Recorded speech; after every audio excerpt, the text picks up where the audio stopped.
Shalom. Call Haloyim Yahweh Ba'ashem Yahweh Shai Ba'ashem Racha Kudash and Shani Kabad Gadwala Rakwab Zakwanyam Nawa Wa Shalayakim Nawa, and that is double honors to our elders and apostles of Great Millstone, and Shalom Wabarakim Labakonyam Shalayasharala, and that is peace and blessings to the elect of Israel. And also, may a double portion of the Holy Spirit be put upon the brothers that are out there on the highways and byways, offering your bodies as a living sacrifice out there on the front lines.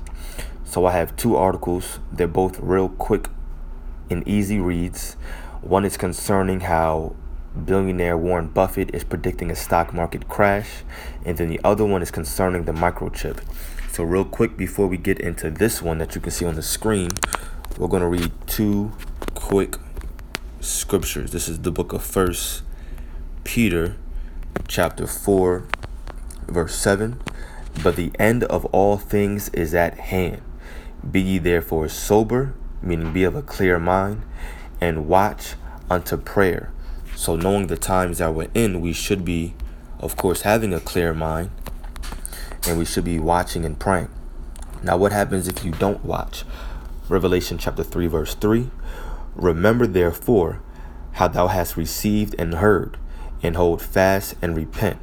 If therefore thou shalt not watch, I will come on thee as a thief, and thou shalt not know what hour I will come upon thee.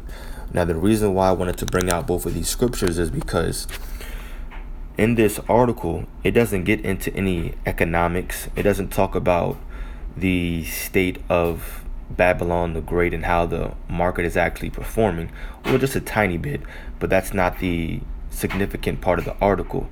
The biggest part of the article to note, and like I said, it's a very short read, is the fact that Warren Buffett is basically taking his money out of the market, which is the same thing that he did in 2007.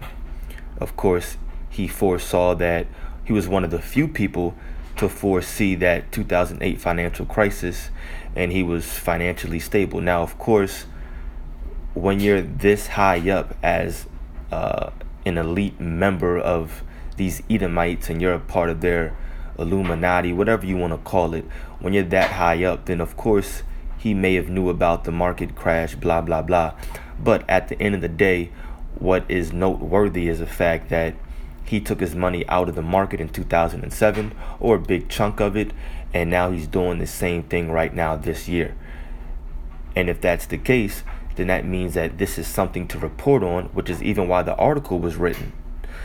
But for us as spiritual men, we understand that it's something to report on because we know that a stock market crash is inevitable. We understand that through the scriptures, there's going to be an economic crisis in America, and then of course a global crisis as well, which will institute the mandatory implication of the microchip, which is the mark of the beast. So real quick, like I said, short read. Billionaire Warren Buffett is predicting a stock market crash. Is he right? So Warren Buffett, one of the world's most successful investors, appears to be battening down the hatches for a stock market crash. The Oracle of Omaha's, that's his nickname, the Oracle of Omaha's, Berkshire Hathaway, had cashed out nearly 60% of its investment portfolio at the end of June, according to an SEC filing. So Berkshire Hathaway is Warren Buffett's company. He's the CEO and founder. So if we're seeing that they're cashing out 60%, meaning their investments, they're making them liquid now, they're taking their money out of these investments or getting their money from the investments, well then what is that predicting for the future of the stock market? It says the $122 billion cash pile is unusual for Buffett, who typically puts his money to work through acquisitions, stock buybacks, or equity purchases. But of course, he's taking his money out of these such investments. So what is that showing us? That he's foreseeing some kind of a stock market crash, which is the whole point in the article. Berkshire Hathaway's massive cash coffer has many wondering if a stock market crash is on the way. Buffett isn't called the Oracle of Omaha for nothing. He successfully prepared for the last market crash back in 2008 by storing up excess cash, which he later lent out to struggling firms like Goldman Sachs and General Electric. So like I said, he quote unquote foresaw that financial crisis in 2008, one of the few who were prepared for it. But who knows, he could have just knew about it, because once you're that high up, then you know about what goes on and the deals that happen financially and economically behind the scenes. Regardless, the point is that he's taking his money out this year of the market just like he did back in 2007. And you have a lot of financial advisors and economists, I'm going to keep saying it, that are predicting some kind of a financial crisis, or at the very least a recession starting sometime of second quarter next year. Now it goes on to say, let me see if I want to read this. Buffett's feigned patience, an eye for bargain, blah, blah, blah. What's next? Blah, blah, blah. Let me see. But that doesn't mean a downturn isn't in the cards, as there are other factors aside from the Buffett indicator that suggest a sell-off is on the horizon. A sell-off meaning a possible recession is on the way. For one thing, there's the Federal Reserve's interest rate cuts. Now the article is getting into other reasons outside of Warren Buffett that indicate a recession or a stock market crash is on the way. It says, for one thing, there's the Federal Reserve's interest rate cuts. The U.S. Central Bank has cut interest rates at its last two meetings, and many are expecting to see further easing at its upcoming meeting. Although the bank has said it doesn't plan to cut rates over the next 3 months, the market could still react poorly to its October 30th meeting if further rate cuts are announced. Plus, there's the impact of the U.S. trade war with both China and Europe, which we are all well familiar with. Rhetoric from both Europe and China has caused a great deal of turbulence for markets, but a lack of progress toward a resolution on either front could hurt the U.S. economy significantly, enough to trigger a prolonged stock market slide. Why is that? Because with this trade war going on with the U.S. and China and with U.S. and Europe, and I brought this out in either my last video or the one before it, but the more and more that Babylon the Great, America, puts sanctions and tariffs on these other nations, specifically China and Europe, well, let me just say tariffs. The more and more that America puts tariffs on these other nations, whenever they sell goods to the U.S., that means that they have to increase the price in which they're selling their goods to the U.S. because they're being taxed, which means that when it hits the U.S., then you're going to see a lot of food and other items increased, which make people not want to spend money. And when people are in a position where they don't want to spend money because goods and services are increased, on top of you have all these massive job failures, then what does that do? Then it makes the economy tank because money isn't being circulated anymore. No one's spending money, no one's lending money anymore. And so that's how they're saying right here that another stock market crash is foreseeable in the future. Boom.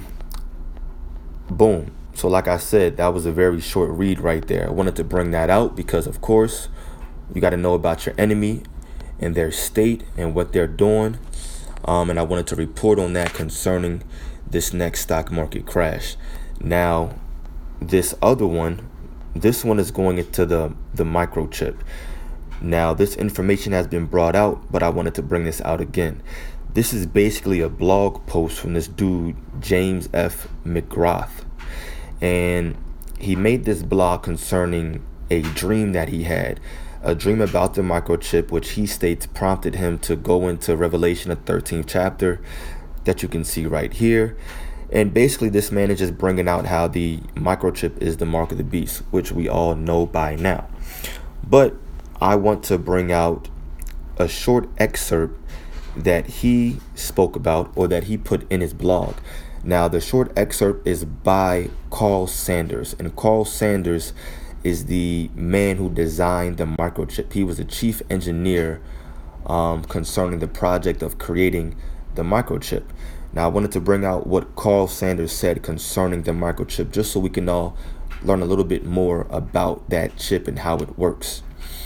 So here we go. Now, this is from Carl Sanders, or this is from a YouTube video titled "Warning from Man Who Designed RFD Microchip." Carl Sanders sat in 17 New World Order meetings with heads of state officials such as Henry Kissinger and Bob Gates of the CIA to discuss plans on how to bring about this one world system. The government commissioned Carl Sanders to design a microchip for identifying and controlling the peoples of the world. That's the whole point. You see, this mark of the beast, the microchip, is deeper than just buying and selling. Buying and selling is just the beginning of making people feel like they need to take that chip, because of course buying and selling is a necessity in order to live. But the true basis behind implementing this microchip is for the purpose of identifying and controlling the people. That's the whole purpose of this New World Order.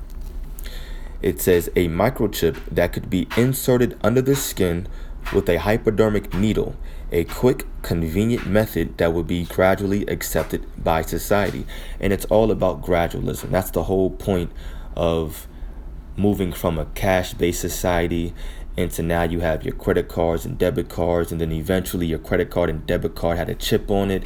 And then from the chip, you also have Apple Pay and Google Pay that you can just scan your phone, boom, and it pays.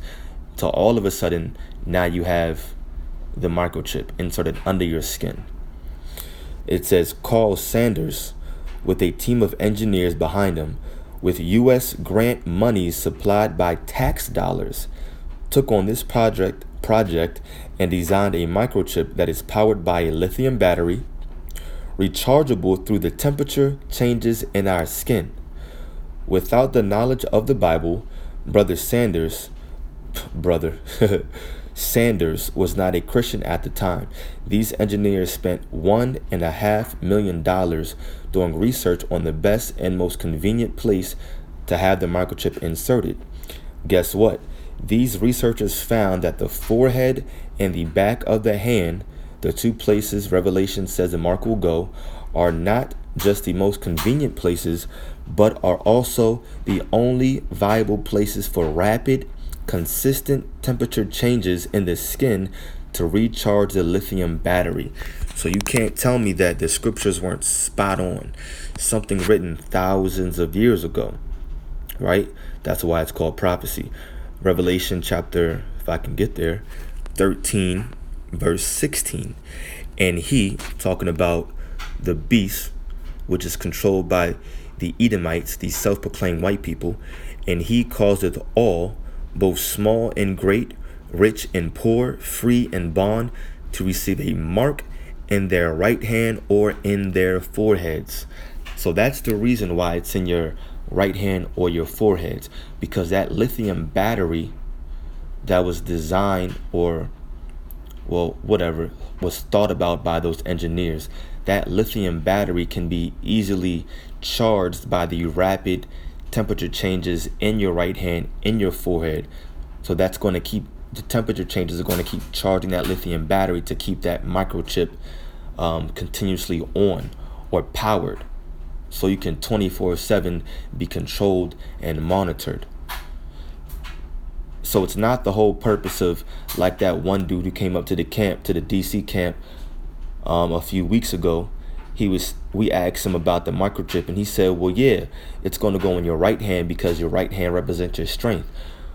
Well, that's not all the way true. That's 50% true. He's right. Your right hand does represent your might. It represents your strength, because Yahweh Shai sits on the right hand of the Heavenly Father Yahweh. However, it's not just about it going in your right hand. If you get it in your left hand, you still lacked faith and you took the chip. That's why it says, let me see if it's right here. Yeah, Revelation 14, verse 9. And the third angel followed them, saying with a loud voice, if any man worship the beast and his image, and receive his mark in his forehead or in his hand. Revelation chapter 14, verse 9 doesn't specify only your right hand, because it doesn't matter. The point is the fact that you lacked faith and you took that chip. You didn't believe in Yahweh Ba'ashem Yahweh Shai to get you out of whatever predicament or situation you were in. So that's the whole purpose of why the scriptures talk about that chip going in your right head on your forehead. So the Lord is spot on. Of course he is. Let's keep going. See if there's any more. Yeah. The microchip is approximately 7 millimeters in length, 0.75 millimeters in diameter, about the size of a grain of rice. It is capable of storing pages upon pages of information about you. All your general history, work history, crime record, health history, and financial data can be stored on this chip. Like I said, it's deeper than just buying and selling. This is a method of controlling and identifying. It says Sanders believes that this microchip, which he regretfully helped design, is the mark spoken about in Revelation 13:16, verse 18. Now, we'll get into it because they go into it as well. But just to end off, we'll read Revelation 13, verse 16 again. And he causeth all, both small and great, rich and poor, free and bond, to receive a mark in their right hand or in their foreheads. We all know this. When you look up that word mark, for any new brothers that may be watching, or anybody, it doesn't matter. It says charagma in the Greek. It says a stamp, an imprinted mark. It says a thing carved, sculpture, a graven work. And that's exactly what it is. It's something that's carved. It's a stamp. It's something imprinted in your skin. That's what that charagma is, which is going to be that needle, and that needle has the chip inside of it. And then when they pull that needle out, then boom, that chip is in there. And I read other articles, you can't take that chip out. It has to be surgically removed. The chip has to be surgically removed. After like a few weeks, possibly even a few days, your skin is completely sealed. Your skin has completely formed back up and sealed up that hole where that needle was. It's not like you can just dig and take the chip out yourself with your hands, unless you want to perform your own surgery and cut your own wrist. Cut your own, not wrist, cut your own, the back of your hand with a knife or something. Then yeah, you can dig it out yourself. But who's going to really think about that? Who's going to really do that?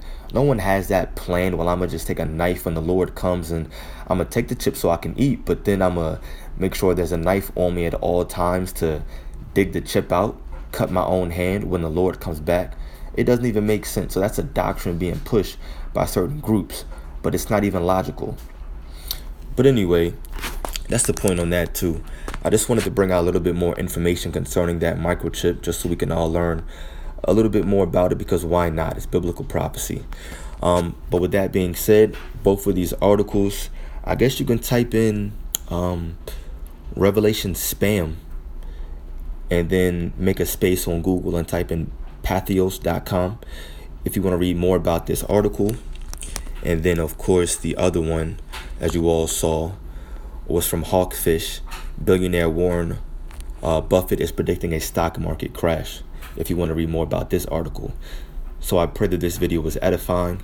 I want to give all glory, praise, and honor to Yahweh Ba'ashem Yahweh Shai, Ba'ashem Rakakudash. Double honors to our elders and apostles of Great Millstone, and peace and blessings to the elect. Shalom.